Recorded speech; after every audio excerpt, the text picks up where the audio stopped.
Shalom sidang jemaat semuanya. Shalom. Shalom sidang jemaat semuanya. Shalom. Haleluya. Puji Tuhan, kita masih diberikan kesempatan dalam satu minggu ini. Kita memiliki banyak sekali aktivitas, pekerjaan, apapun itu yang mungkin di rumah, di kantor. Semuanya mari kita persiapkan hati kita saat ini. Di satu hari ini, Tuhan kuduskan hari ini. Tuhan persiapkan hari ini supaya kita bisa memuji, menyembah nama Tuhan, mengagungkan kebesarannya, mengucap syukur atas setiap kasih-Nya dalam kehidupan kita. Mari Bapak Ibu, saudara-saudara semuanya, jangan memikirkan yang lain ya. Saat ini mari kita fokuskan, kita pusatkan perhatian kita kepada Tuhan kita Yesus Kristus yang layak kita puji, kita sembah. Kita akan mulai ibadah kita terlebih dahulu dengan berdoa. Kita akan mulai doa kita. Terima kasih Tuhan Yesus, terima kasih ya Bapa. Ya bersyukur Kau sungguh baik, Kau setia, Kau menjagai kami, memberkati kami Tuhan dengan limpah kasih-Mu. Tuhan, dalam waktu seminggu ini ya Bapa, mungkin ada banyak permasalahan, ada banyak beban pikiran, ada banyak beban ya Bapa, yang dalam hati kami, dalam pikiran kami, di pundak kami Tuhan. Tapi kami mau meletakkan semua itu, kami mau melepaskan semua itu, kami mau Tuhan datang ke hadirat-Mu dengan terbebas, dengan jiwa yang lepas Tuhan. Kami mau memuji-Mu, kami mau menyembah-Mu, kami mau mengagungkan kebesaran nama-Mu. Ya Bapa, ya Tuhan kami percaya Kau yang melihat seruan kami, Kau yang melihat hati kami, Kau yang melihat setiap kata-kata yang terucap. Bukan kata-kata sebuah kebiasaan, tapi karena kami rindu memuji-Mu, menyembah-Mu. Terima kasih Tuhan, terima kasih.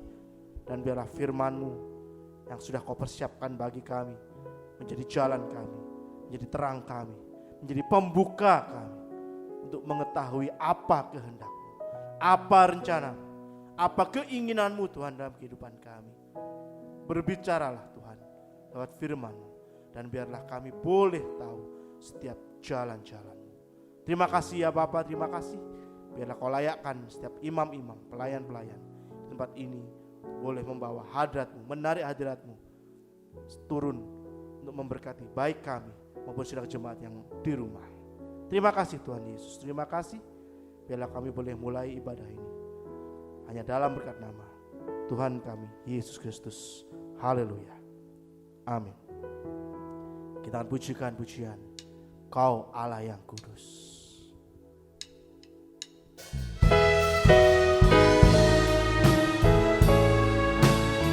Haleluya.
kita kudus, Tuhan kita besar, Tuhan kita dahsyat. Allah mana?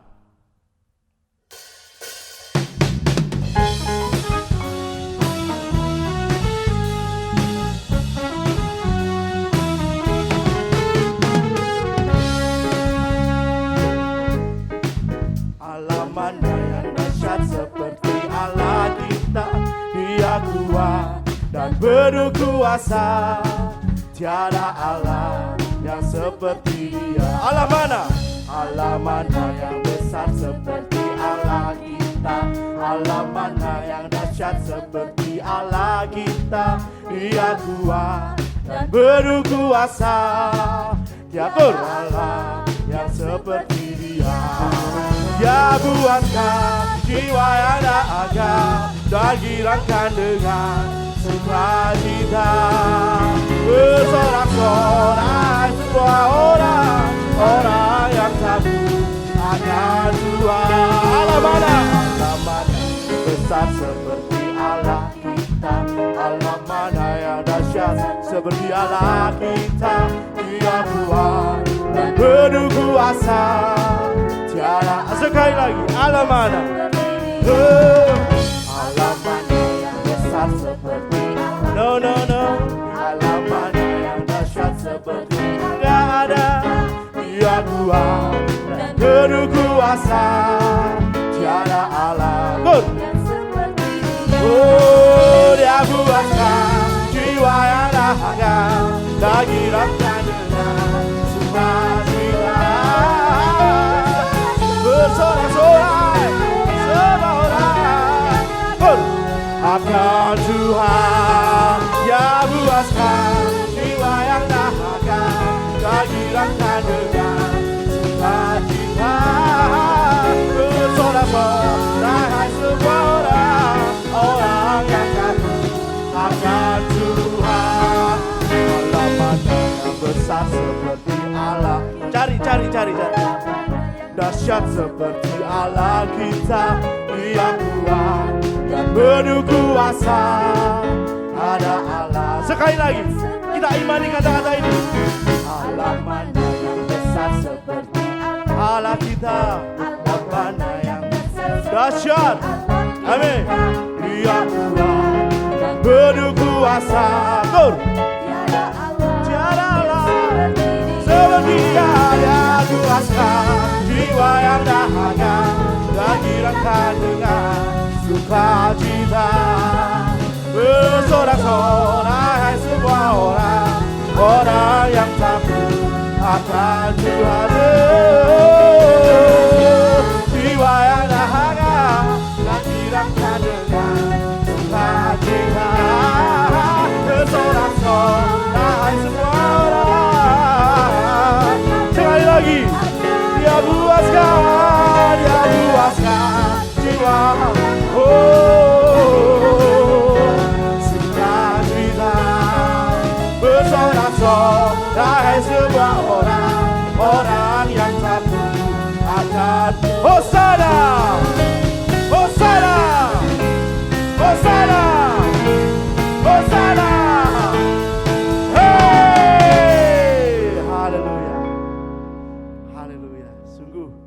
Pujian ini mengingatkan kita kembali betapa besar dahsyatnya Allah kita. Betapa ajaibnya Tuhan kita. Jangan pernah lupa. Jangan pernah masalah lebih besar daripada Tuhan kita. Jangan pernah pikiran kita lebih besar daripada Tuhan kita. Mari kita persiapkan hati kita. Mendengarkan firman Tuhan. Kita akan pujikan. Kau Allah yang besar, ajaib dan mulia. Pujikan dari kurnya terlebih dahulu. Kau Allah yang besar, ajaib dan mulia. Kau Yesus yang selalu membuatku terpesona. Segala pujian bagimu ya Tuhan. Hanya Kau, sekali lagi kurnya. Kau Allah yang besar, Kau Allah yang besar, ajaib dan mulia. Kau Yesus yang selalu membuatku terpesona. Segala pujian bagimu ya Tuhan, hanya Kau yang layak ku agungkan.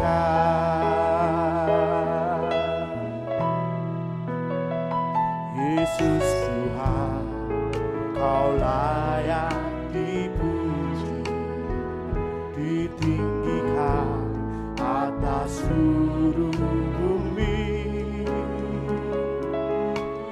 Ajaib kuasa-Mu ya Allahku, ku kagum hormat padamu. Yesus Tuhan, Kau layak dipuji, ditinggikan atas seluruh bumi. Heran kasih-Mu di hidupku, Yesus kekuatanku. Kau Allah yang besar, ajaib dan mulia. Kau Yesus yang selalu membuatku terpesona. Segala pujian bagimu ya Tuhan, hanya Kau Allah yang besar, Kau Allah yang besar, ajaib dan mulia. Kau Yesus yang selalu membuatku terpesona. Segala pujian bagimu ya Tuhan, hanya Kau yang layak Tuhan. Kau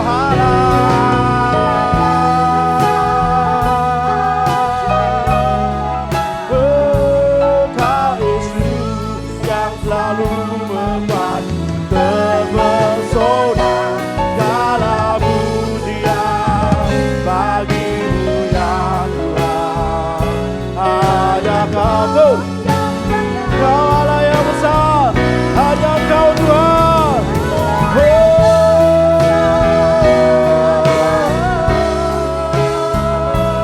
Kau Yesus yang selalu membuatku terpesona. Segala pujian bagimu ya Tuhan, hanya Kau yang betul. Kau Allah yang besar, Kau Tuhan yang besar. Mari saudara sidang jemaat kita bangkit berdiri bersama-sama. Haleluya. Selalu membuatku terpesona. Segala pujian bagimu ya Tuhan, hanya Kau yang layak, hanya Kau yang layak. Hanya Kau yang layak, hanya Kau yang layak, hanya Kau yang layak ku agungkan. Haleluya. Haleluya Yesus. Benar Tuhan. Hanya Engkau yang layak diagungkan, dipuji. Untuk itu kami boleh memuji, mengagungkan Engkau. Dan biarlah apa yang sudah kami panjatkan lewat puji-pujian, semua itu boleh berkenan di hadapan-Mu Tuhan, sehingga mengundang hadirat-Mu ada di tengah-tengah kami saat ini. Engkau segalanya bagi kehidupan kami. Untuk itu Bapa, pada kesempatan pagi hari ini kami boleh datang kepadamu Tuhan, karena kami sungguh membutuhkan akan kuasa-Mu Tuhan, di dalam kehidupan, di dalam menghadapi keadaan di akhir zaman ini Tuhan, di mana banyak hal yang sedang terjadi yang membuat kehidupan ini ada di dalam penderitaan-penderitaan. Oh, tetapi kami tahu Engkau memiliki kuasa yang lebih untuk menolong kami Tuhan. Terima kasih Bapa, terima kasih. Engkau Bapa dalam surga akan mengurapi setiap kami sidang-Mu yang mendengarkan dimanapun berada, dan juga bagi kami pelayan-pelayan-Mu, terutama hamba-Mu juga yang akan menyampaikan kebenaran firman-Mu, pesan daripada Engkau urapi Tuhan. Terima kasih Tuhan, juga kalau masih ada kuasa-kuasa yang masih mengganggu, sekali lagi dalam pemberitaan firman-Mu kembali mengundang kuasa nama-Mu untuk usir dan perintahkan semua kuasa roh dalam bentuk apapun yang mau mengganggu, perintahkan kamu keluar dalam nama Tuhan Yesus Kristus. Terima kasih Tuhan, terima kasih. Kalaupun masih didapati kekurangan, kelemahan yang ada pada kami tidak sesuai dengan kehendak-Mu, ampuni Tuhan, sehingga kami boleh layak Tuhan untuk sungguh mendengar firman-Mu sampai mengerti dan yakin dan mempraktikkan firman-Mu dalam hidup ini. Terima kasih Tuhan, terima kasih. Kami sambut kebenaran firman-Mu dalam nama Tuhan Yesus Kristus. Haleluya. Amin. Sidang jemaat, silakan duduk kembali. Saya ucapkan selamat pagi, salam sejahtera dalam kasih yang Tuhan kita Yesus Kristus. Haleluya. Ada sukacita pagi hari ini. Di nama Tuhan, ya, kita masih kembali diberi kesempatan untuk kita boleh berada di dalam ibadah raya, ya, pada hari ini. Nah, saudara dikasih Tuhan, mari, ya, kita akan kembali mempelajari firman Tuhan. Kalau di dalam ibadah raya yang lalu, minggu lalu tanggal 15, ya, itu praktik kehidupan yang tidak tergembala, ya, itu seperti Petrus yang menyangkal Yesus, ya, menyangkal firman pengajaran, menyangkal penggembalaan, artinya tidak mau tergembala. Itu seperti dua orang buta yang ada di pinggir jalan, ya. Dua orang buta di pinggir jalan, yaitu bagaikan benih yang ditabur di pinggir jalan. Hatinya, ya, bagaikan di pinggir jalan. Kehidupannya selalu mengembara, ya, tidak berada di dalam penggembalaan, ya, dan juga menginjak-injak benih firman Tuhan, artinya tidak menghargai, yaitu benih firman Tuhan. Juga diumpamakan seperti pohon ara yang di pinggir jalan ini hanya berdaun lebat tapi tidak berbuah. Ya, kenapa? Ya, kalau di pinggir jalan langsung Tuhan Yesus saat itu melihat daun pohon ara lebat tapi didekati tidak ada buahnya, langsung dikutuk. Tapi juga sudah berada di ladang anggur. Ya, ini kita juga harus hati-hati, ada ladang anggur, ada ladang mempelai, tetapi juga, ya, tidak menghasilkan buah. Tetapi masih ada pengelola kebun anggur itu. Secara rohani, ya, ada gembala, ada hamba Tuhan, ada tua-tua yang masih berusaha untuk supaya, ya, kehidupan itu, ya, bisa menghasilkan buah. Nah, waktu pemilik kebun anggur itu mengatakan, ini enggak berbuah pohon ara ini, tebang aja ngapain.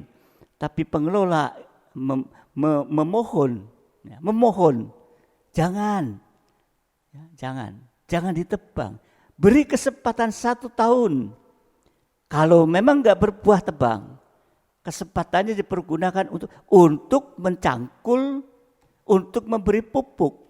Inilah, saudara, masih ada, ya, di dalam kebun anggur sekalipun belum berbuah, tapi masih ada kesempatan, yaitu dimohonkan supaya mengalami dicangkul, artinya disucikan dengan firman yang keras yang tajam, diberi pupuk dalam urapan Roh Kudus.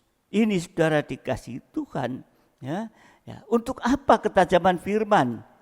Ya, untuk menyucikan, untuk memeriksa akar, ya, yang jelek, ya, yang dicangkulkan batu-batu di sekelilingnya, berarti akarnya diberi pupuk. Nah, itu mengalami penyucian, karena akar yang harus dicabut adalah akar kejahatan, akar kenajisan, akar kepahitan, akar busuk. Itu yang harus disucikan. Juga yang ketiga yaitu kehidupan yang tidak tergembala, seperti domba tidak tergembala, letih lesu, berbeban berat, dan juga terlantar, nggak ada yang ngopeni itu. Dan hidupnya itu bukan seperti domba, tapi seperti anjing dan babi. Nah, untuk itu pada kesempatan pagi hari ini saya akan mengajak untuk mempelajari satu kehidupan orang buta. Satu kehidupan orang buta. Kalau saudara nanti membaca di dalam Injil Markus 10 ayat 46 sampai 52, nanti saudara membaca Markus 10 46 sampai 52, itu kisah dari Bartemius. Dan ada beberapa hal dari kisah Bartemius ini yang bisa kita tarik bagi kehidupan. Sekalipun dia juga buta saat itu, duduk di pinggir jalan juga. Tapi mari kita mau lihat hal ini supaya jangan sampai kita juga ditebang saatnya nanti. Tapi biar kita mau untuk seperti kehidupan Bartemius. Nanti saudara baca Markus 10 46 sampai 52, yaitu mengisahkan waktu Yesus keluar dari Yeriko, ada seorang pengemis namanya Bartemius duduk tentunya di pinggir jalan, meminta sedekah di pinggir jalan yang akan dilewati oleh Yesus. Di situ Bartemius duduk di pinggir jalan, minta sedekah. Jalannya jalan yang dilalui Yesus. Dan saat itu Bartemius berseru, "Yesus, Putra Daud, kasihanilah hamba." Dia berteriak seperti itu. Tapi lewat teriakan Bartemius itu mengganggu. Banyak orang yang menghardik supaya diam. Jangan teriak-teriak. Tapi semakin supaya diam tadi, tapi dia semakin keras berteriak lagi. "Putra Daud, kasihanilah hamba." Dia mengucapkan berteriak itu berkali-kali.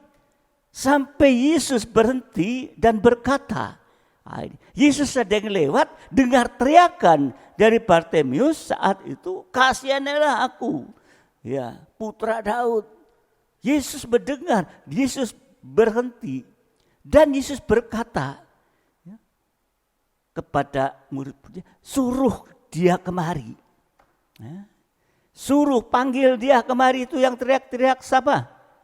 Sehingga orang memanggil orang buta itu, yaitu Bartemius, dan berkata kepadanya, "Kuatkan hatimu, berdirilah, ia memanggil engkau." Lalu apa yang dilakukan setelah mendengar kalau dia dipanggil? Bartemius itu meninggalkan, melepaskan jubahnya, jubah yang sudah tua. Kalau pakai pakaian pengemis, nggak pakai pakaian yang kayak kita kerennya, apalagi pakai dasi pakai pakaian lama, pakai pakaian yang kumel itu.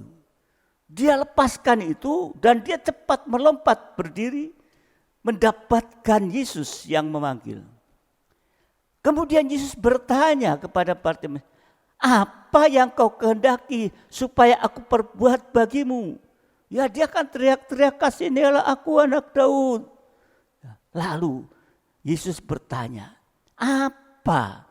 Kenapa kamu teriak-teriak? Apa yang kau kehendaki supaya aku perbuat bagimu?" Jawab Bartemius, "Rabuni, mohon supaya hamba dapat melihat lagi." Jelas, orang buta kalau ditanya mau apa, dia enggak mau apa-apa, mau disembuhkan. Orang sakit mau apa? Mau disembuhkan. Ini. Maka di saat itu oleh karena teriakan berulang kali dari Bartimius, "Kasihanilah aku, putra Daud." Maka Yesus tergerak hatinya oleh belas kasihan. Yesus saya berkata kepadanya, "Pergilah, imanmu telah menyelamatkan engkau." Seketika itu juga Bartimius melihat lalu mengikut Yesus dalam perjalanannya sambil memuliakan Allah. Dan masyarakat yang ada saat itu melihat bahwa Bartimius dia bisa dicelikkan matanya, banyak mereka memuji-muji Allah. Nah, mari kita tarik dari kisah ini. Yang pertama yaitu Bartimius itu buta dan miskin karena minta sedekah, ini pasti miskin. Ya. Jadi Bartimius sudah buta, ya, juga miskin lagi. Ini satu kombinasi penderitaan yang sangat berat. Sudah buta, miskin lagi. Ya. Kalau seumpama dia buta tapi kaya, ya, masih penderitaannya masih lebih ringan karena dia nggak perlu mengemis. Memang buta tapi kaya nggak perlu mengemis. Ya, penderitaannya ya masih lebih ringan. Atau ya, dia miskin tapi tidak buta, masih bisa melihat, masih bisa beraktivitas, masih bisa bekerja, ya, masih lebih ringan penderitaannya. Tapi Bartimius sudah miskin, buta. Belum lagi penderitaan ya, ini yang berlangsung sekian lama. Mungkin kalau tidak disembuhkan ya mungkin sampai mati nanti penderitaannya. Sampai lama penderitaan ini. Sehingga tidak ada harapan bagi Bartimius secara akal. Ya, ada hanya masa depan yang suram. Sudah buta, miskin, ya, penderitaannya begitu berat sebetulnya. Tapi Bartimius, saudara dikasih Tuhan, ya, dia miskin dan juga buta. Kalau kita lihat nama Bartimius itu ya, terdiri dari Bar itu artinya anak. Dan Timius, Bartimius, Bar artinya anak, Timius itu nama ayahnya. Jadi Bartimius artinya anak si Timeus, anak si Timius. Jadi kita sebenarnya nggak tahu nama aslinya siapa. Karena namanya Bartimius, anaknya Timius. Karena kenapa nama bapaknya ya lebih terkenal, lebih dikenal. Mungkin orang saat itu mempunyai pemikiran atau berasumsi bahwa Bartimius itu buta karena dosa Timius. Ya, karena dosanya bapaknya Timotius. Ya. Mungkin juga bisa seperti itu. Kalau kita membaca di dalam Injil Yohanes pasal 9 ayat yang kedua. Injil Yohanes 9 ayat yang kedua. Murid-muridnya bertanya kepadanya, "Rabi, siapakah yang berbuat dosa? Orang ini sendiri atau orang tuanya? Sehingga ia dilahirkan buta." Itu orang banyak mungkin berpikir berasumsi seperti itu. Ini seringkali saudara dikasih Tuhan, ya orang-orang atau masyarakat kadang mengkaitkan butanya masalah seseorang karena dosa orang tuanya. Nah, saudara dikasih Tuhan, ya. Untuk itu ini penderitaan. Ya sudah begitu dicap, oh mungkin dosa orang tuanya. Ya. Jadi di sini kita melihat betapa beratnya penderitaan yang dialami oleh Bartimius. Demikian juga dalam hidup kita, satu waktu kita mengalami kesulitan yang terus-menerus, kesulitan yang bertubi-tubi. Masalah datang, silih berganti. Kadang-kadang cepat berakhir, kadang-kadang lama, tidak selesai-selesai. Ya. Kalau membaca di dalam Ayub 7 ayat 1, Ayub 7 ayat 1, bukankah manusia harus bergumul di bumi? Ya, manusia di bumi harus bergumul dan hari-harinya seperti hari-hari orang upahan. Jadi ini pergumulan. Oleh karena menghadapi banyak hal, seperti Bartimeus menghadapi penderitaan, dia juga bergumul. Daud seorang raja juga mengalami persoalan yang begitu banyak. Bahkan jumlah masalahnya, persoalannya, malapetakannya, juga musuhnya itu lebih banyak daripada rambut di kepalanya. Dia mengatakan itu. Ya, saudara dikasihi Tuhan. Ya, di dalam Mazmur dituliskan seperti itu. Ya. Nah, ini saudara dikasihi Tuhan. Daud bahkan merasa seperti tenggelam dalam penderitaan. Kalau kita membaca dalam Mazmur 69 ayat 2 dan 3, Mazmur 69 ayat 2 dan 3, selamatkanlah aku ya Allah, sebab air telah naik sampai ke leherku. Aku tenggelam ke dalam rawa yang dalam, tidak ada tempat bertumpu. Aku telah terperosok ke air yang dalam, gelombang pasang menghanyutkan aku. Ini masalah terus bertubi sampai Daud mengatakan, ya, merasa tenggelam di dalam masalah, di dalam penderitaan yang ada. Kalau kita melihat dalam 1 Korintus 10 ayat 13, 1 Korintus 10 ayat yang ke-13, dituliskan pencobaan-pencobaan yang kamu alami ialah pencobaan-pencobaan biasa yang tidak melebihi kekuatan manusia. Sebab Allah setia dan karena itu ia tidak akan membiarkan kamu dicobai melampaui kekuatanmu. Pada waktu kamu dicobai, ia akan memberikan kepadamu jalan keluar sehingga kamu dapat menanggungnya. Ini Rasul Paulus tuliskan ini, saudara dikasihi Tuhan. Ya. Perhatikan, di dalam 1 Korintus tadi dikatakan bukan pencobaan. Pencobaan yang kamu alami berarti lebih dari satu pencobaan. Tidak dikatakan pencobaan, tapi pencobaan. Artinya banyak pencobaan yang datang. Tetapi Allah yang setia tidak akan membiarkan apa yang sedang kita alami melebihi dari kekuatan kita. Amin. Bahkan Allah sudah punya jalan keluarnya.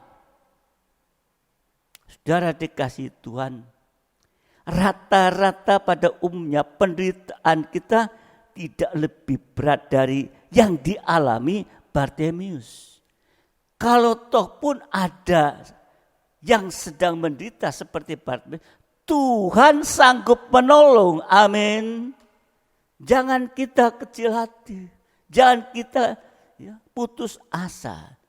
Kalau Bartimeus ditolong Tuhan, kita pun juga akan ditolong Tuhan. Amin. Ini. Maka itu kita tarik daripada Bartimeus ini yang sedang mengalami penderitaan yang begitu berat.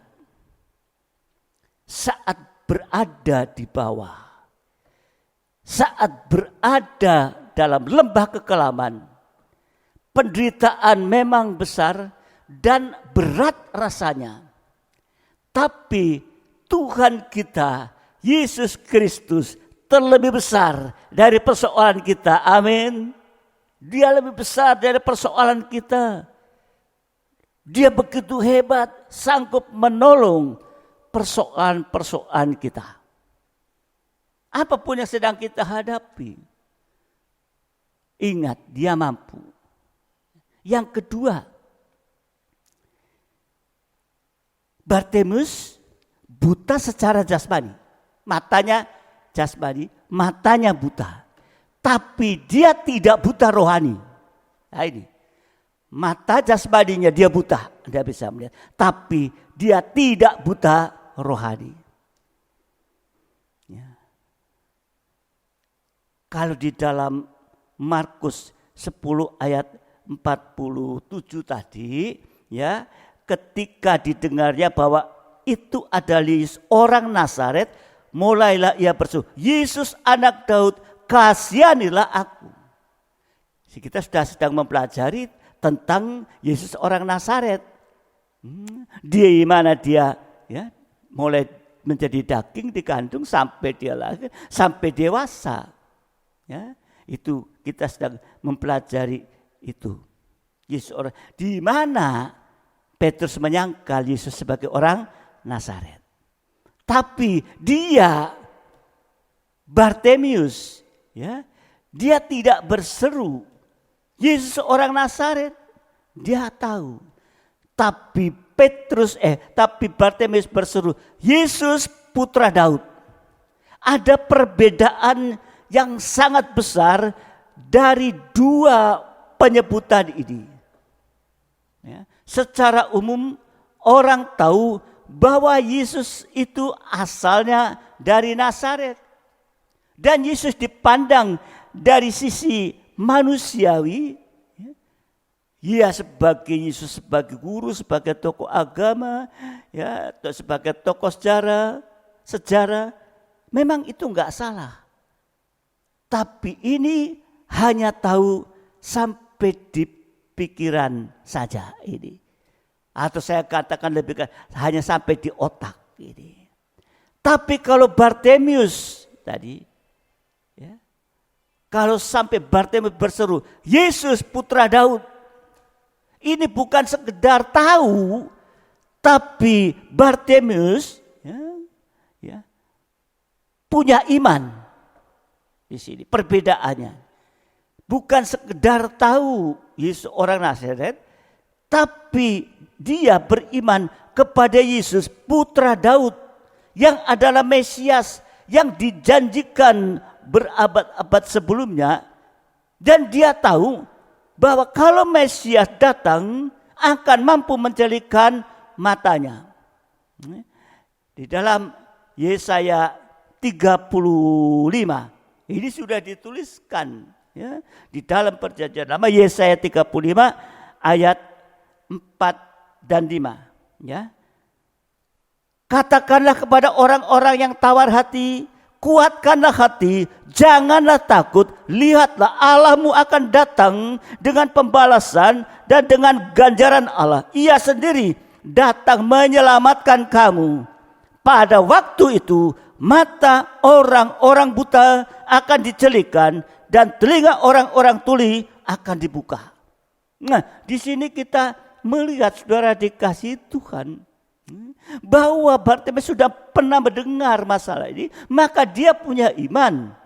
Tidak melihat Yesus orang Nazaret secara daging, tapi dia punya iman.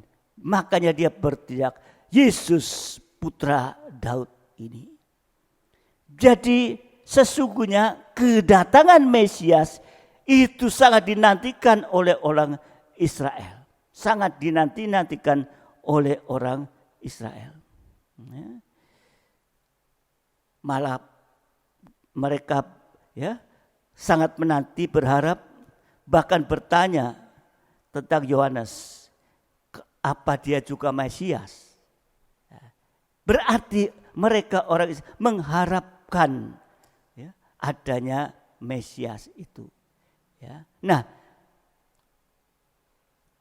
saat orang Majus datang mencari bayi Yesus, mereka bertanya, di mana Mesias dilahirkan?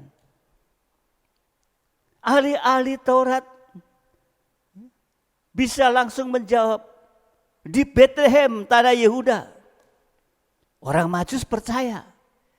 Kemudian orang Majus menuju ke Bethlehem. Tetapi di Bethlehem dia sujud menyembah. Tapi sebaliknya ahli Taurat yang tahu secara pikiran ini, ya, dia tahu di Bethlehem. Tetapi mereka orang ahli Taurat tidak datang menyembah Yesus. Tetapi satu hal yang luar biasa, Bartimeus bisa yakin bahwa Yesus itu adalah Mesias. Sedangkan orang banyak masih bingung apakah dia Mesias yang dinantikan atau tidak. Bahkan para imam atau ahli Taurat pun gak tahu. Ya, itu. Padahal ahli Taurat hanya sampai di sini ini. Ya. Saudara dikasih Tuhan, ya. Sampai terakhir orang Israel menyalibkan Yesus, Sang Mesias. Orang Israel menyalibkan Yesus, Sang Mesias. Sebetulnya itu yang ditunggu-tunggu. Ya. Tapi ini ya keadaan yang kontras atau dua hal yang sangat berbeda. Ya. Ini keadaan yang terbalik. Bartimeus buta secara jasmani, tapi tidak buta secara rohani. Ini. Ya. Ini saudara dikasih Tuhan. Ahli Taurat, mata jasmaninya tidak buta, tapi buta secara rohani. Buta secara rohani. Ya. Nah, ini saudara yang harus kita perhatikan dalam kehidupan kita di akhir zaman ini. Ya. Supaya kita sungguh-sungguh bisa mengerti. Ya. Nah, saudara dikasih Tuhan. Ya. Ya. Bartimeus bisa tahu bahwa Yesus Mesias, Sang Juru Selamat. Ya. Saudara dikasih Tuhan, ya. Petrus pernah dengan yakin menyebut Engkau adalah Mesias, Putra Allah yang hidup. Ya. Itu Petrus pernah mengatakan sini. Jadi akal ini hanya berhenti sampai satu pernyataan. Yesus merupakan tokoh sejarah. Tapi dengan iman kita bisa yakin bahwa Yesus adalah Putra Daud, Sang Mesias, Sang Juru Selamat dunia. Kita bisa percaya bahwa Yesus adalah Sang Juru Selamat. Ini adalah satu anugerah. Kalau saudara dan saya bisa meyakini bahwa Yesus itu adalah Mesias, ya. Yesus itu adalah Putra Daud, Juru Selamat dunia. Kita bisa percaya ini, ya. Itu merupakan anugerah bagi kita, merupakan kemurahan bagi kita. Bukan hanya oleh karena kepandaian kita, tapi karena Bapa memberikan iman, ya, dan kita mau merespon, ya, sehingga kita tidak seperti ahli Taurat. Ya, tadi ya itu buta jasmani tapi tidak buta rohani. Yang ketiga, tadi buta, yang ketiga miskin jasmani tetapi kaya di dalam iman. Tadi buta jasmani tapi tidak buta rohani. Sekarang ketiga, miskin jasmani tetapi kaya dalam iman. Kemungkinan besar Bartimeus sudah pernah mendengar mujizat yang dilakukan Yesus, menyembuhkan banyak orang, termasuk juga mencelikakan orang yang buta. Tadi dalam Yesaya mungkin dia sudah mendengar ini. Bahkan ada kesaksian orang buta dari sejak lahir, disembuhkan. Itu dalam Yohanes 9. Ayat 1-41 nanti saudara membaca itu. Orang buta sejak lahir. Jadi dari pendengaran akan firman Tuhan maka timbul iman. Karena iman itu adalah datang dari mendengar firman Tuhan. Roma 10 ayat 17.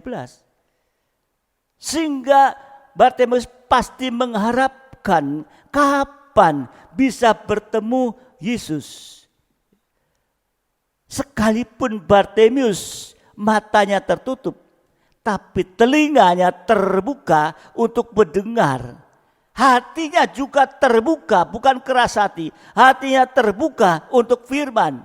Sehingga Bartimius bisa percaya kepada Yesus Sang Mesias, Sang Juru Selamatnya. Dia percaya meskipun belum atau tidak melihat. Belum melihat atau tidak melihat.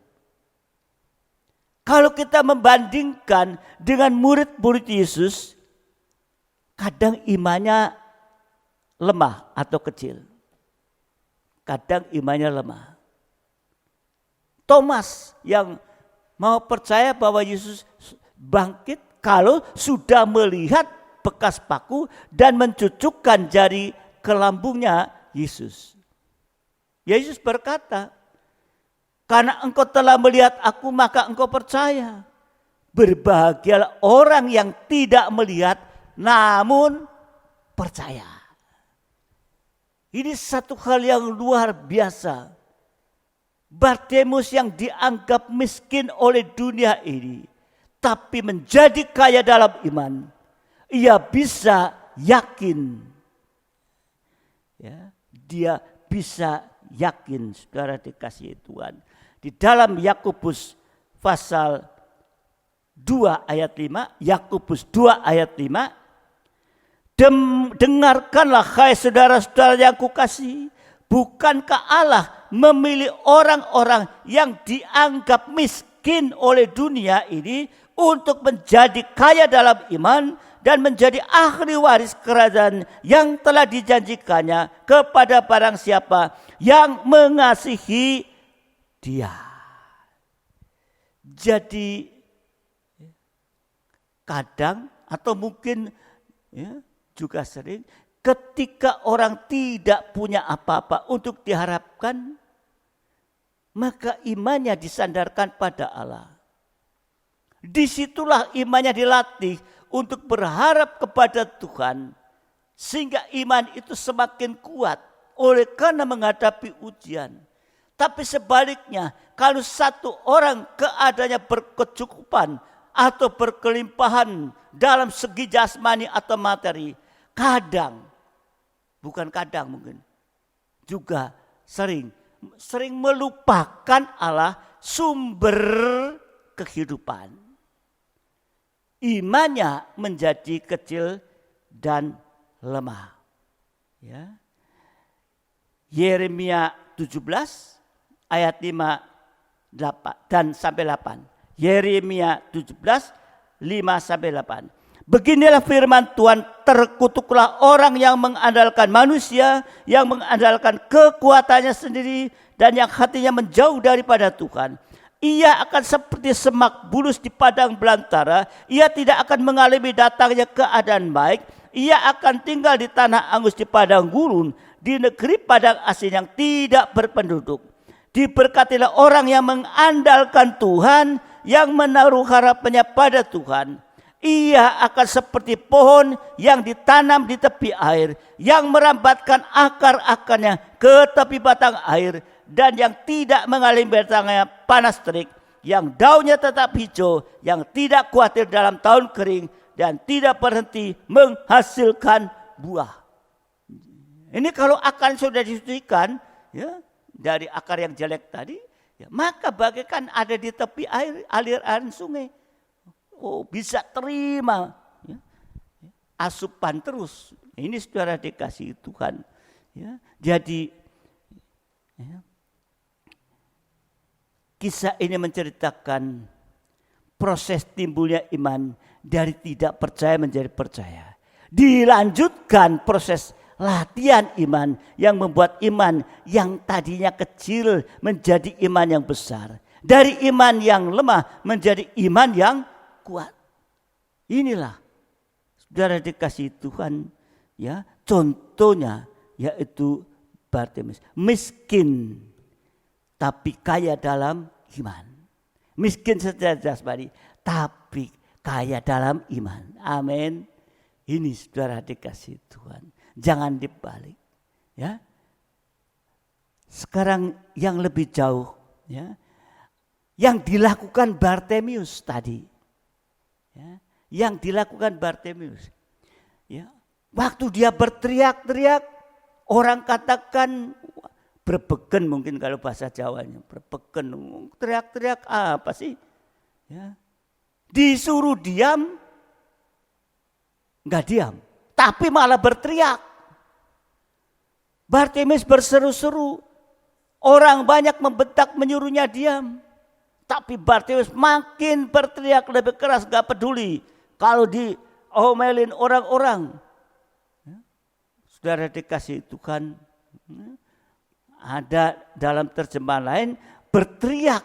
Bartemius berteriak secara nyaring. Berseru berkali-kali. Karena apa? Karena Bartemius saat Yesus lewat itu kesempatan. Buat kita juga, saya sudah katakan yang saat firman disampaikan ada pribadi Yesus sedang lewat. Di sini kita melihat Bartemius itu ya, terus berteriak sekalipun diomelin orang tetap berteriak ini. Karena Bartemius tidak mau menyia-nyiakan kesempatan ini di saat Yesus lewat. Kalau Bartemius diam, maka waktu Yesus lewat, momen itu ya, berlalu begitu saja. Ya. Dia enggak mendapat perhatian dari Tuhan. Ya. Jadi saat itu mumpung, karena enggak bisa ngelihat nih sampai di mana Yesus, pokoknya berteriak terus. Saudara dikasih Tuhan. Ya. Ini seringkali juga terjadi. Banyak hal orang menyuruh kita diam. Akal kita mengatakan, tidak mungkinlah ada pertolongan. Orang-orang mungkin di sekitar kita juga mengatakan, percumalah berharap sama Tuhan. Karena kondisinya pasti hancurlah. Ini setan bekerja menipu ini. Allah nggak mampu menolong dan lain sebagainya. Ini setan terus menyuarakan ini. Sehingga diam. Yesus lewat. Tapi Bartemius dia tidak mau berteriak. Menggunakan momen di saat Yesus lewat. Dia tetap berteriak. Karena dia nggak bisa melihat. Hanya bisa berteriak. Mendengar. Oh ya orang banyak. Dia terus berteriak. Seringkali ada suara-suara juga yang mempengaruhi kita, ya, intimidasi, melemahkan, mematikan, menghancurkan iman, ya. Sehingga orang itu enggak berteriak, diam aja, oh ya wis, enggak berdoa lagi, berhenti berdoa. Kalau berhenti doa, imannya akan makin lemah. Berada di dalam lingkaran, saya katakan lingkaran setan, ya, yang terus berputar, yang akhirnya membinasakan. Tapi Bartemius berseru terus. Kita juga tidak boleh diam. Kita harus berseru kepada Tuhan. Berdoa dengan tidak jemu-jemu. Berdoa dengan tidak jemu-jemu. Di dalam Yeremia 29 ayat yang ke-12. Ya, Yeremia 29 ayat yang 11 dan 12. 11 dan 12. Sebab aku ini mengetahui rancangan-rancangan apa yang ada padaku mengenai kamu. Demikianlah firman Tuhan, yaitu rancangan damai sejahtera dan bukan rancangan kecelakaan, untuk memberikan kepadamu hari depan yang penuh harapan. Dan apabila kamu berseru dan datang untuk berdoa kepadaku, maka aku akan mendengarkan kamu. Amin. Untuk itu kita harus terus berteriak seperti Bartemius. Di dalam Yeremia 33 ayat yang ketiga dikatakan, berserulah kepadaku, maka aku akan menjawab engkau dan akan memberitahukan kepadamu hal-hal yang besar yang tidak terpahami, yakni hal-hal yang tidak kau ketahui. Malah Apa yang belum kita ketahui, Tuhan akan nyatakan itu. Saudara dikasihi Tuhan, untuk itu jangan diam. Kita berseru, berteriak kepada Tuhan. Selagi Tuhan lewat, selagi firman Tuhan masih ada, apa yang kurang dalam kehidupan ini, berteriak kepada Tuhan. Tuhan akan memberikan satu pengharapan, iman dikuatkan. Saudara dikasihi Tuhan, makin berseru, iman kita ya makin dikuatkan. Ya, saudara dikasihi Tuhan, ya. Kalau kita melihat dari pemazmur ya, Raja Daud, Mazmur 18 ayat 7, Mazmur 18 ya, ayat yang ke-7, ketika aku dalam kesesakan, aku berseru kepada Tuhan.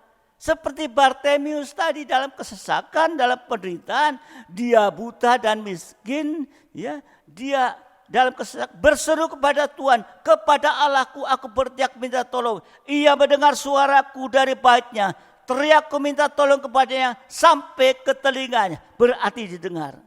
Siapa Raja Daud ini? Tapi di saat dia dikatakan tadi seperti dia tenggelam, mengalami masalah bertubi-tubi, musuh-musuh begitu banyak. Tapi berseru kepada Tuhan. Minta tolong kepada Tuhan. Dia mendengar suaraku dari baitnya. Teriakan minta tolong kepadanya sampai ke telinganya. Didengar. Amin. Inilah, jangan kita diam. Di saat menghadapi apapun kita berteriak kepada Tuhan dengan yakin. Dengan iman, artinya yaitu iman timbul dari mendengar firman Tuhan.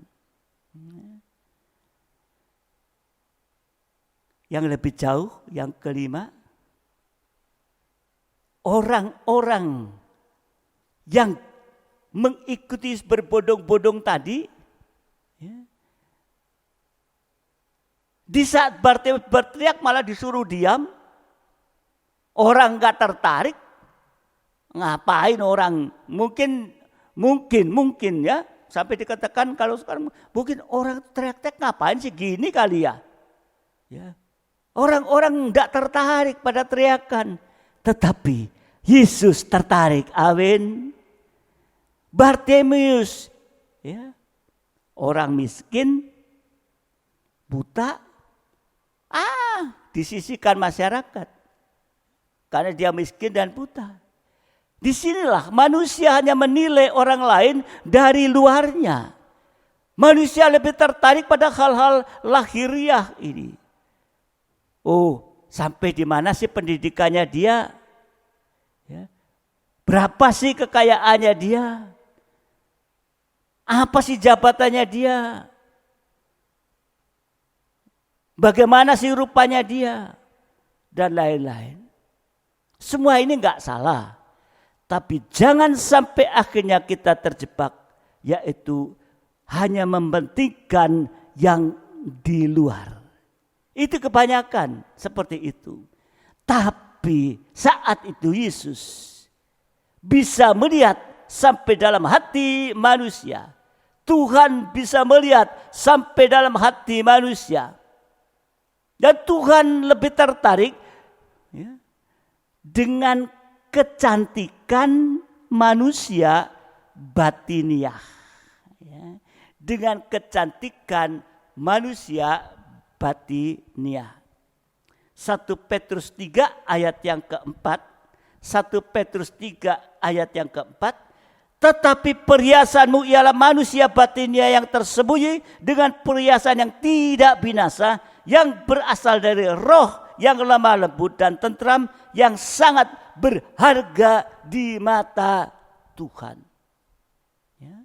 Ini Tuhan melihat bukan luarnya, tapi Tuhan melihat dalam hati manusia.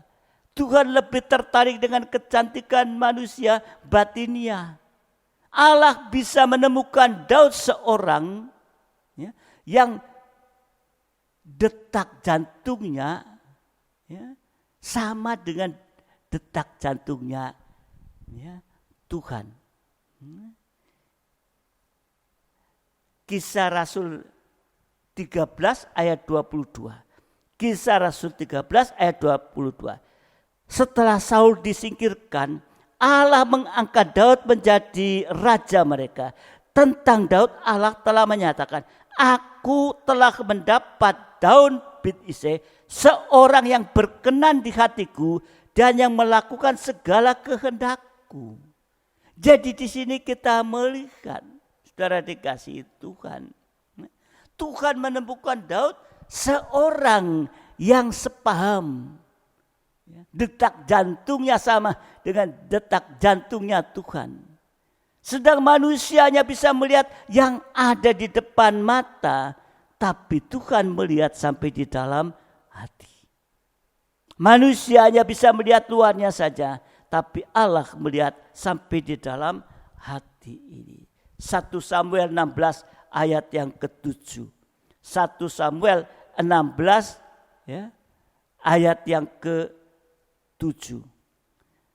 Tetapi berfirman Tuhan kepada Samuel, janganlah pandang parasnya atau perawakan yang tinggi, sebab aku telah menolaknya. Bukan yang dilihat manusia, yang dilihat Allah. Manusia melihat apa yang di depan mata, tapi Tuhan melihat hati. Ya, ini saudara dikasihi Tuhan. Jadi saat itu orang banyak tidak tertarik, tapi Yesus tertarik terhadap kehidupan yang menderita. Tuhan penuh belas kasihan sehingga dia mau berhenti.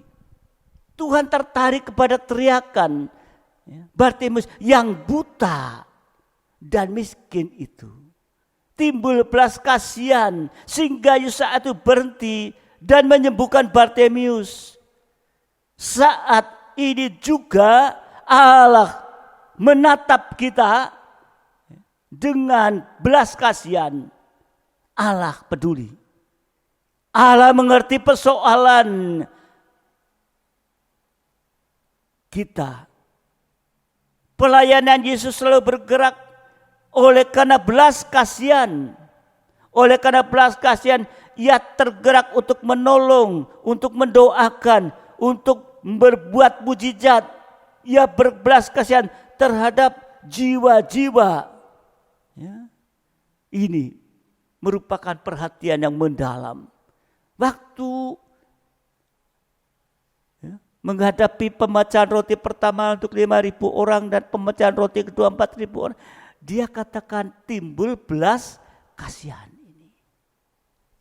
Ini saudara dikasihi Tuhan yang sungguh perlu diperhatikan dalam kehidupan. Jangan diam. Ya. Apapun keadaan kita, berteriaklah kepada Tuhan. Dan lebih jauh ya, itu yang ke-6 ya. Bartimeus setelah diberitahu itu dipanggil, dia meninggalkan jubahnya. Bartimeus menanggalkan jubahnya. Ya. Saudara dikasihi Tuhan, ya. Dalam cerita lain menceritakan ya, segera menanggalkan dan melemparkan jubah yang lama yang sudah tua. Ini menceritakan bahwa kita harus menanggalkan manusia lama. Ya. Kolose pasal 3 ayat 9 dan 10. Ya. Menanggalkan manusia lama kita. Kolose 3, 9 sampai 10. Jangan lagi kamu saling mendustai karena kamu telah menanggalkan manusia lama serta kelakuannya dan telah mengenakan manusia baru yang terus menerus diperbaharui untuk memperoleh pengetahuan yang benar menurut gambar haliknya. Jadi di saat kita mendapat perhatian dari Tuhan, yaitu waktu Bartimeus dipanggil, dia melepaskan jubahnya. Kita harus melepaskan, harus menanggalkan kehidupan yang lama. Kehidupannya, jubah yang lama. Ya, jubah yang ya, compang-camping, tidak karu-karuan. Ya, harus lepaskan kehidupan kita yang lama, yang penuh dengan noda dosa. Harus dilepaskan. Roma 13 ayat 12. Roma 13 ayat 12. Hari sudah jauh malam, telah hampir siang. Sebab itu marilah kita menanggalkan perbuatan-perbuatan kegelapan dan mengenakan perlengkapan senjata terang. Menanggalkan perbuatan-perbuatan yang lama ini. Seperti melemparkan jubah yang lama.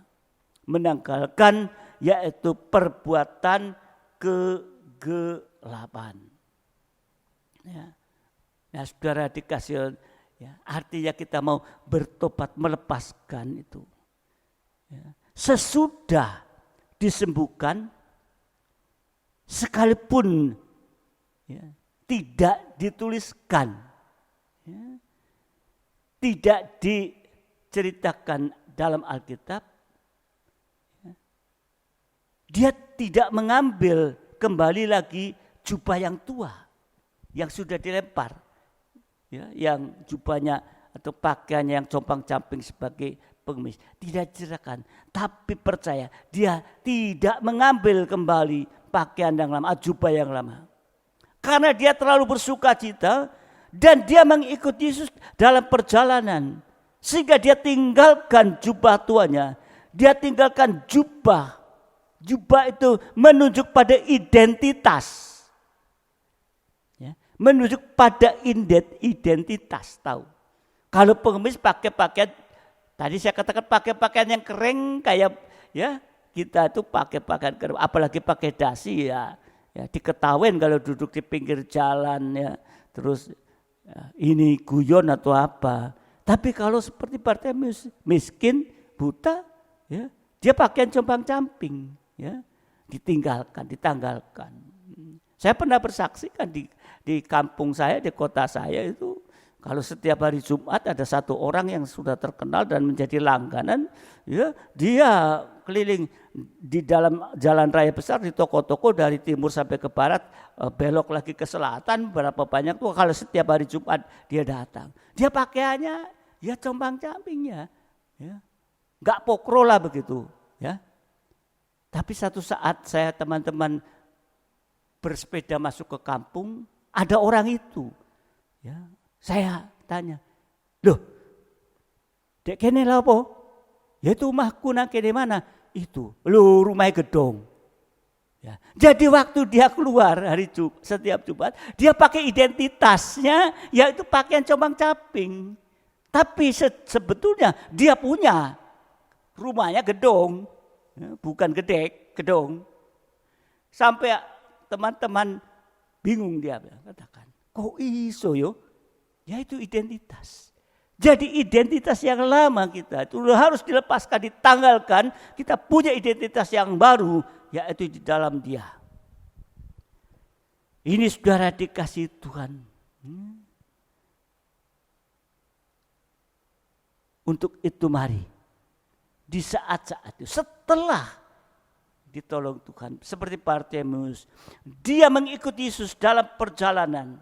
Dia tinggalkan hidup yang lama, mengikut Yesus artinya mengikut geraknya firman Tuhan. Karena pada mulia firman jadi manusia, itulah pribadi Yesus. Jadi logos, firman, pengajaran benar, itulah pribadi Yesus. Berarti mengikuti Yesus artinya buat kita sekarang meninggalkan kehidupan lama, mengikuti gerak firman Tuhan. Ya. Dalam perjalanan hidup kita, saudara dikasih Tuhan, menanggalkan identitas hidup yang lama. Jangan lagi kembali berbuat dosa atau jangan berkubang dalam dosa. Ya. Kalau kita membaca, ya, saudara dikasih Tuhan, ya, di dalam Injil Yohanes, ya, Yohanes 5 ayat 14, Yohanes 5 ayat 14. Kemudian Yesus bertemu dengan dia dalam bait Allah lalu berkata kepadanya, engkau telah sembuh, jangan berbuat dosa lagi, supaya padamu jangan terjadi yang lebih buruk. Jangan berkubang dalam dosa. Ya, jadi mari inilah, ya, kalau kita lihat pelajaran dari Bartimeus ini bukan sekedar kisah, tapi begitu makna untuk kehidupan kita. Ya, saudara dikasihi Tuhan. Ya, kalau datang pada Yesus, menanggalkan jubah lama, mengikut Yesus sama dengan meninggalkan jubah lama. Ya, siapa yang ada di dalam Kristus itu menjadi ciptaan yang baru, yang lama sudah berlalu, sesungguhnya yang baru sudah datang. Ya, ini ya saudara dikasihi Tuhan. Kalau kita melihat dalam 2 Korintus 5 ayat 17. 2 Korintus 5 ayat yang ke-17. Jadi siapa yang ada di dalam Kristus, ia adalah ciptaan baru, yang lama sudah berlalu, sesungguhnya yang baru sudah datang. Jadi ini saudara dikasihi Tuhan, ya. Tinggalkan jubah yang lama, mengikut gerak firman. Yang ketujuh, Bartimeus diberi kesempatan untuk meminta. Allah tidak pandang bulu. Ternyata Bartimeus yang buta dan miskin, Tuhan tidak pandang bulu, tidak membedakan orang. Bartimeus yang miskin dan buta, orang tidak terkenal bahkan, tetapi diberi kesempatan untuk meminta. Ini siapapun kita diberi kesempatan juga untuk meminta. Dia tidak pandang bulu ini. Nah, saudara dikasihi Tuhan, ya. Jadi mari di hari-hari ini, ya, Tuhan terus sedang memberikan kesempatan kepada kita. Ya, kalau kita melihat Roma 2 ayat 11 dituliskan bahwa Allah tidak memandang bulu. Ya. Allah tidak membedakan orang. Dalam Kisah Rasul 10:34. Ya, tidak membedakan orang. Ya. Ya. Dan di sini dikatakan dalam ayat dalam Markus 10 ayat yang ke-51 tadi, tanya Yesus, apa yang kau kehendaki supaya aku perbuat bagimu? Jawab orang buta itu, Rabuni, supaya aku dapat melihat. Ini beda dengan Salomo, orang kaya, orang terkenal, orang yang gagah, juga diberi kesempatan untuk meminta kepada Tuhan.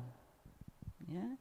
Diberi kesempatan, mintalah apa yang hendak ku berikan kepadamu.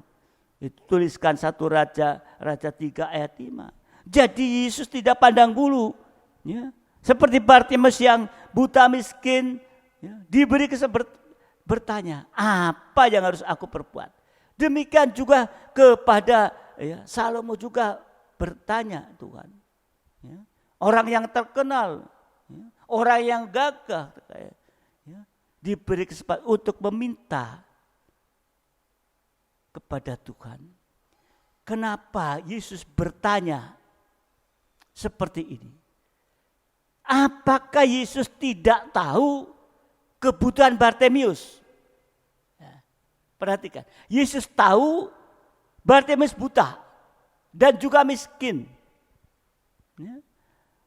Tetapi Yesus bertanya seperti itu. Apakah Yesus tidak tahu kebutuhan Bartimeus?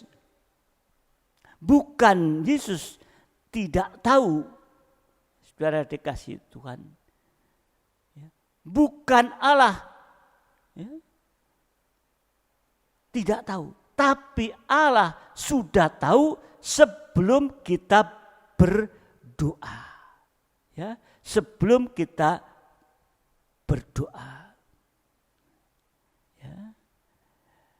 Di dalam Yesaya 65 ayat yang ke-24. Maka sebelum mereka memanggil, aku sudah menjawabnya. Ketika mereka sedang berbicara, aku sudah mendengarnya.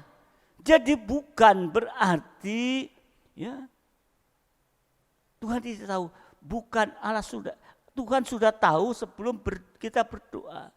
Tapi Yesus mengharapkan orang itu menjelaskan apa kebutuhannya.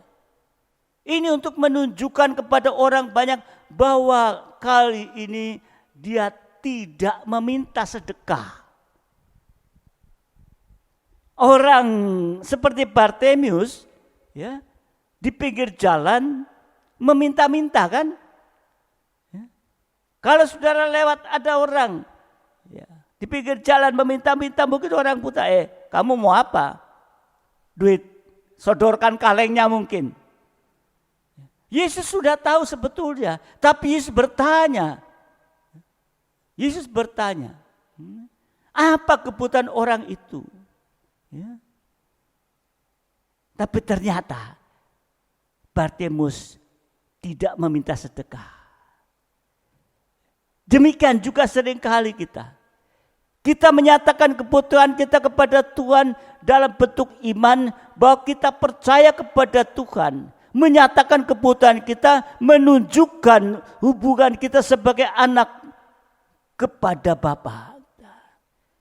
Karena Dia adalah Bapa yang baik. Amin. Kalau sampai Yesus bertanya, apa yang kau kehendaki? Karena Yesus punya belas kasihan. Yesus mau menolong. Kalau sampai Yesus berani bertanya demikian, karena Yesus penuh dengan kuasa Allah yang mampu menolong kita. Dan Yesus mau menolong. Kalau Yesus mau menolong berarti Yesus menunjukkan kasih-Nya kepada kita. Ya, Yesus mampu menolong berarti Yesus menyatakan kuasa Allah. Kalau tanya kepada kita, ya, apa yang kamu kehendaki? Aku minta apa? Rumah gede, minta mobil. Nah, sebab Yesus sudah tahu. Tapi kita, itu kebutuhan Tuhan akan cukupkan. Tapi seperti celikan mataku, Rabuni, celikan mataku. Artinya kita berdoa, Tuhan tolong buka mata rohani ini supaya bisa melihat. Kemarin saudara dikasih Tuhan, ya, kalau kita bisa melihat langit terbuka, malaikat turun naik, ya, malaikat turun naik, maka waktu dia turun, dia membawa berkat-berkat kepada kita. Apapun ya, jasmani rohani, terutama pembukaan firman Tuhan itu berkat secara rohani. Dari bawah ke atas berarti kita diangkat. Dari kegagalan kita, ya, dari keterbukaan diangkat. Sampai nanti diangkat ke awan-awan yang permai. Inilah saudara yang dikasihi Tuhan. Jadi ya, kalau Yesus bertanya apa yang kau kehendaki, ini karena Yesus punya belas kasihan, mau menolong. Kalau Yesus sampai berani bertanya, karena Dia penuh dengan kuasa dan Yesus mampu menolong. Kita tidak akan bertanya kepada orang, ya, kalau kita tidak mampu menolong, kalau kita tidak punya kuasa untuk menolong. Yang ke-8, dulu Bartimius itu buta. Setelah ditanya dan dia menjawab, maka matanya dicelikan. Jadi kisah Bartimius yang buta dicelikan ini menunjukkan kepada kesembuhan ilahi. Kesembuhan ilahi. Ada beberapa macam, saya akan sampaikan saja. Ya, nanti saudara catat ayatnya bisa baca. Ya. Ada kesembuhan ilahi, ada 5 hal. Ada kesembuhan secara simpel. Ya. Yesus menyembuhkan tidak dengan cara-cara yang sulit, tidak dengan cara yang rumit, yang tidak tidak dengan cara meminta ini dan itu, seperti orang pergi ke dukun, mau disembuhkan, minta ini, diminta itu. Yesus tidak rumit. Ia menyembuhkan dengan cara yang sangat sederhana. Ya. Kadang hanya berkata, jadilah sembuh. Sembuh. Ya. Saudara catat Matius 8, 1-4 nanti baca. Ya. Catat itu. Jadilah sembuh. Ya. Bisa juga ia memerintahkan si sakit melakukan tindakan iman. Ya. Kadang-kadang dengan juga mengusir setan. Orangnya sembuh. Ya. Juga bisa hanya menjamah, orangnya sembuh. Ya.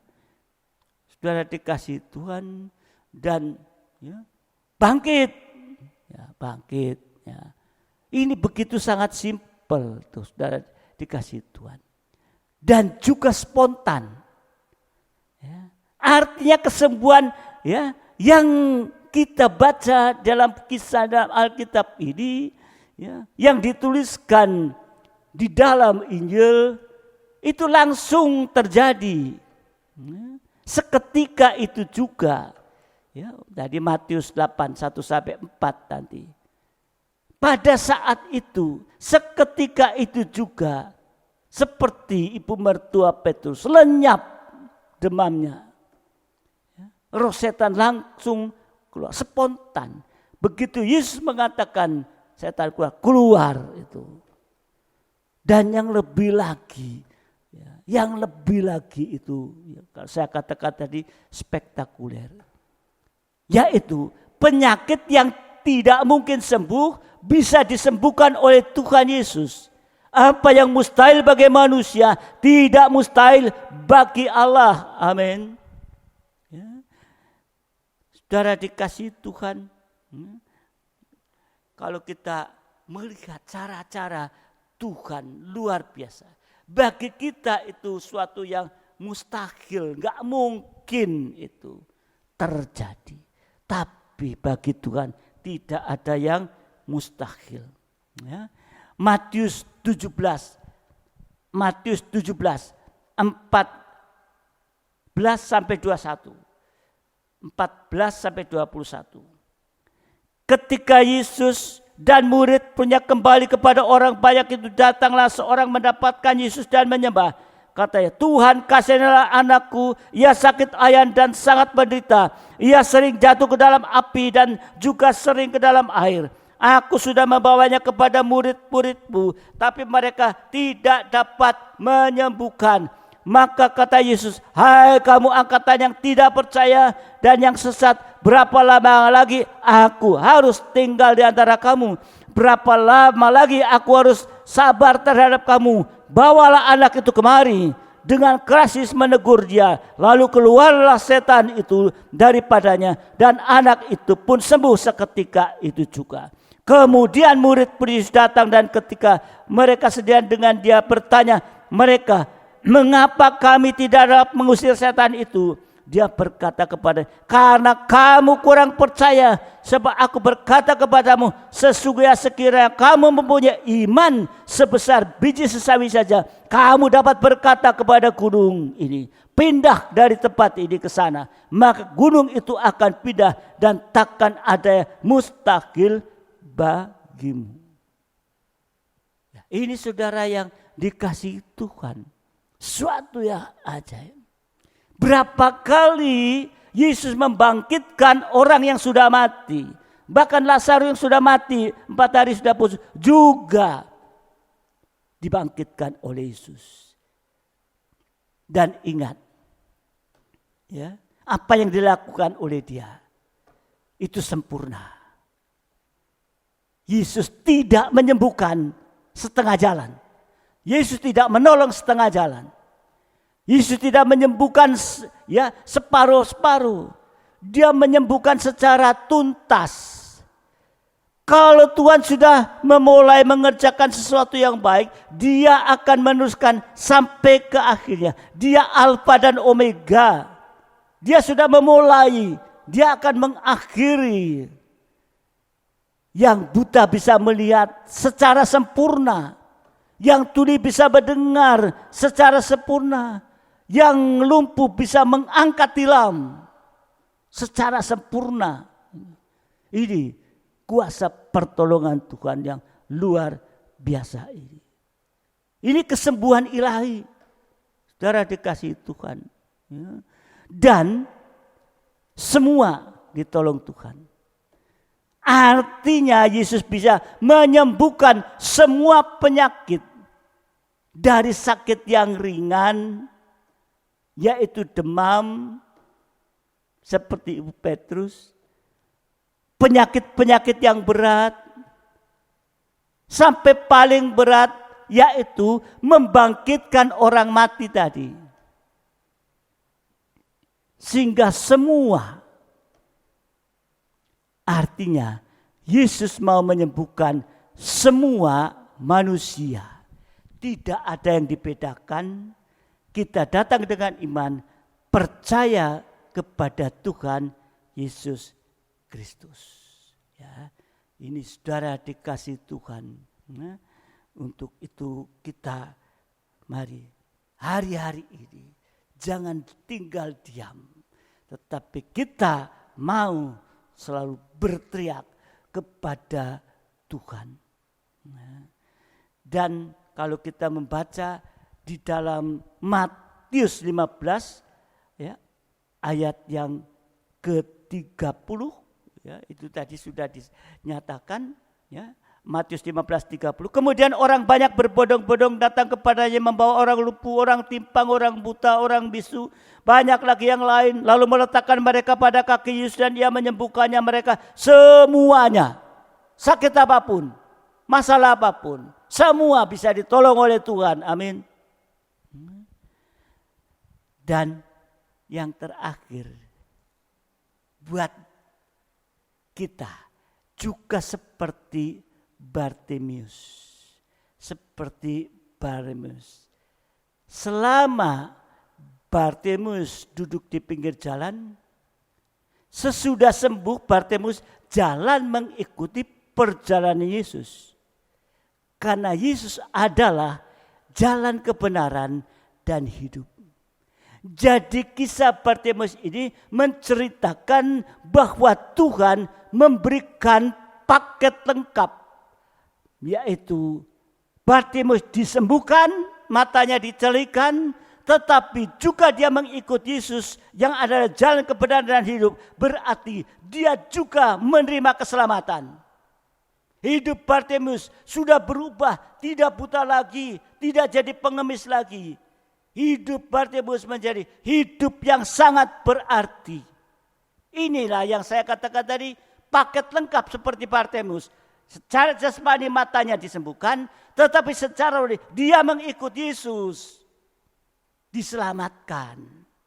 Ya, jadi Tuhan menyediakan satu paket lengkap buat kita, yaitu keselamatan untuk manusia batinia, tetapi juga kesembuhan untuk manusia, yaitu jasmani.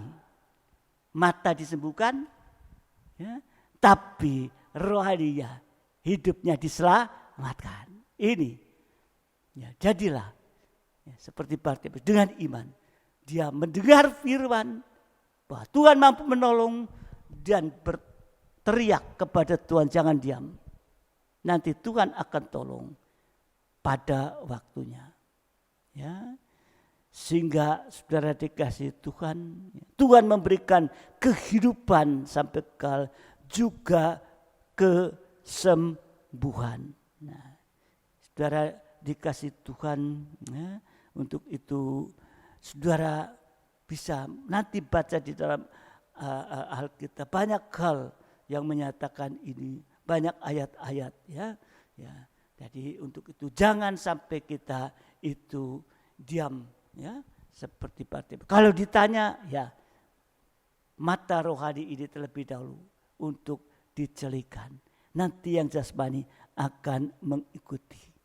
Nah, Yesus saat ini sedang berjalan, sedang lewat di dalam kehidupan kita. Jangan pernah sia-siakan saat Yesus sedang berjalan. Artinya saat firman itu sedang berjalan dalam kehidupan kita. Ya, jangan sampai kita acuh tak acuh. Ya, tapi seperti Bartimius berteriak terus minta tolong. Ya, tangkap ini. Berseru kepada Tuhan. Tuhan akan selamatkan. Ya, pelayan siap. Pelayan siap. Ya. Sehingga apapun yang terjadi dalam kehidupan kita, Tuhan akan menolong dan menyembuhkan tepat pada waktunya.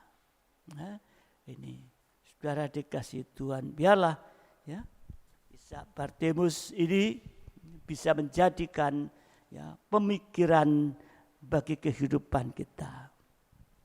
Tuhan memberkati kita. Mari segera kita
sedang cepat kita bangkit berdiri bersama-sama. Tenanglah hatimu, lewati setiap persoalan. Tuhan Yesus selalu menopangmu. Jangan berhenti harap padanya. Tuhan pasti sanggup. Jangan nyatakan terlambat untuk mengangkatmu. Tuhan masih sanggup. Percaya dapat tinggalkanmu.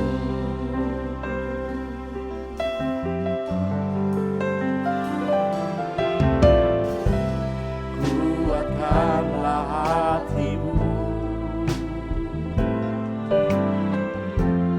lewati setiap persoalan.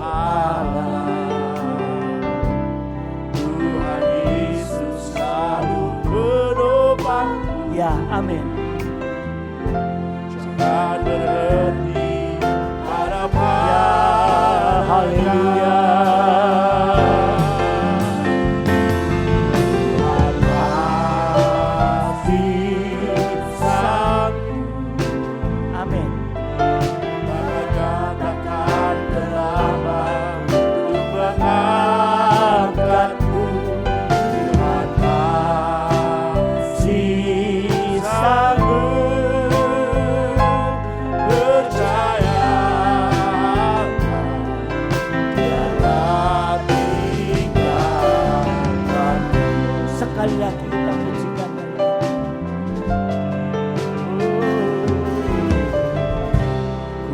Kuatkanlah hatimu,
sanggup menolong setiap masalah yang mustahil sekalipun Tuhan.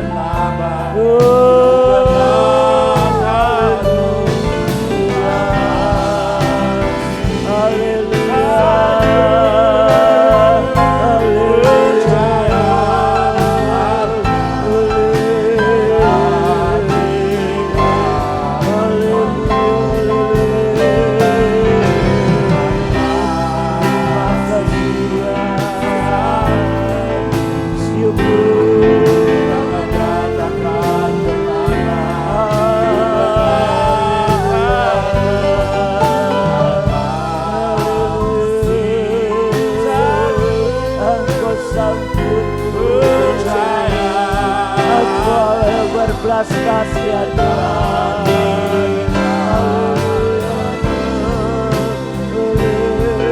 Kami tidak meragukan kuasa pertolongan. Kami tidak meragukan kesanggupan menolong kami dengan kuasa-Mu Tuhan.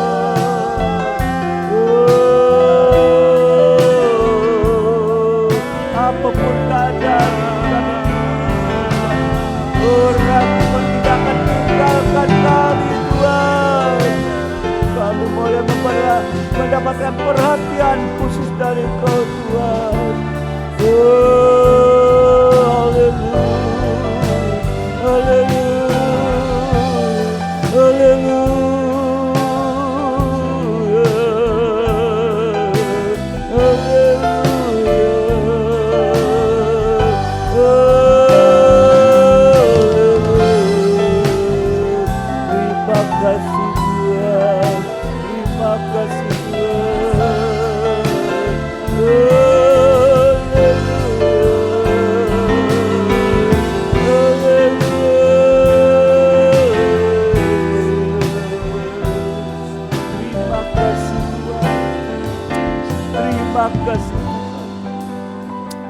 Hanya ucapan syukur yang kami boleh panjatkan kepadamu atas perhatian-Mu kepada kami Tuhan.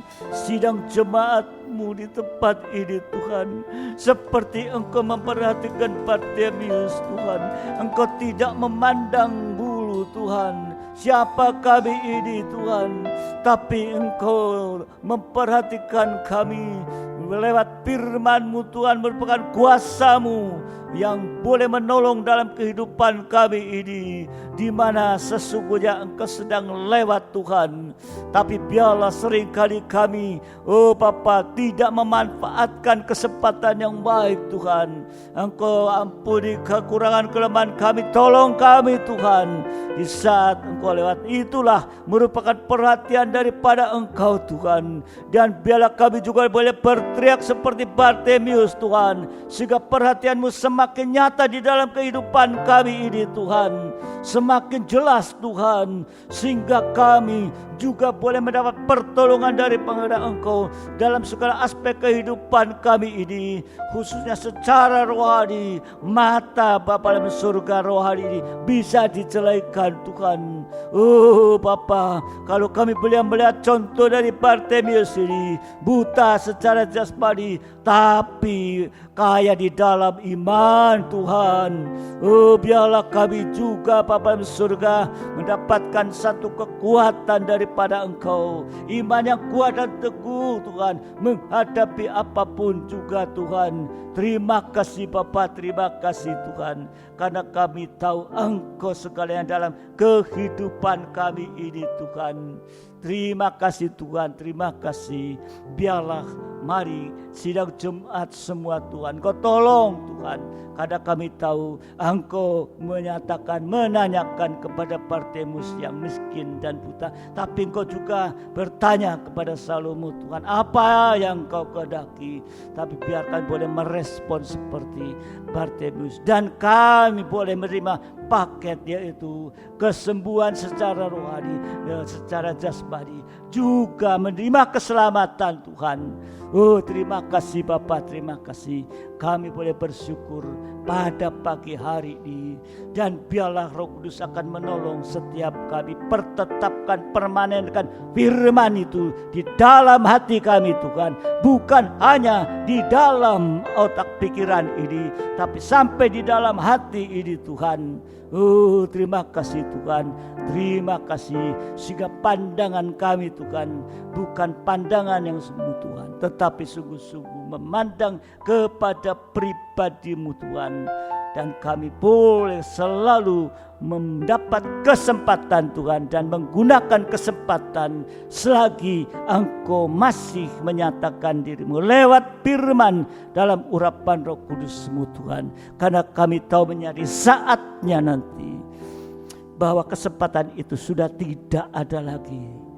Tetapi biarlah hari-hari ini selagi kesempatan itu masih ada, mari Engkau tolong supaya kami mempergunakannya dan sebaik-baiknya Tuhan. Terima kasih Bapa, terima kasih. Kami bersyukur Bapa kalau pada pagi hari ini Engkau sudah memberikan satu wujud pertolongan lewat firman. Berkati setiap kami Tuhan yang sudah mendengarkan. Kami juga berdoa untuk yang sidang jemaat dalam hidup nikah, Engkau juga akan tolong Tuhan supaya hidup nikah ini juga boleh mengalami satu kebahagiaan. Ada masalah apapun, hanya Engkau yang mampu untuk menolong Tuhan.